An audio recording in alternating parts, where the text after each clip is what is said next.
അവസരവാദമേ താങ്കളുടെ പേരാണോ പിണറായി വിജയൻ എന്ന് ചോദിക്കേണ്ട ഒരു അവസ്ഥയാണ്.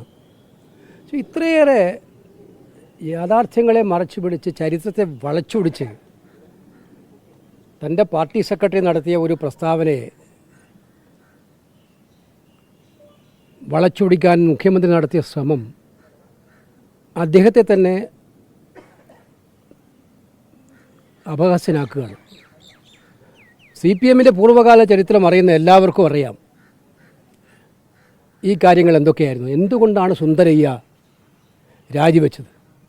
രാജിവെക്കാൻ ആധാരമായ 10 കാര്യങ്ങളിൽ അദ്ദേഹം ആദ്യത്തെ കാരണം പറഞ്ഞത് എന്താണ്?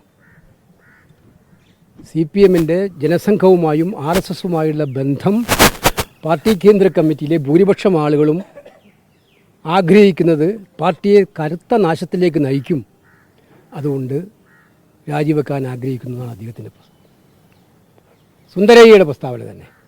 പാർട്ടി ജനറൽ സെക്രട്ടറി ആയിരുന്ന ഒരാളുടെ കത്തിലെ തന്നെ ആദ്യ വാചകം അതിന്ന് പബ്ലിക് ഡൊമൈനിലുണ്ട്, നോക്കിയാൽ അറിയാം.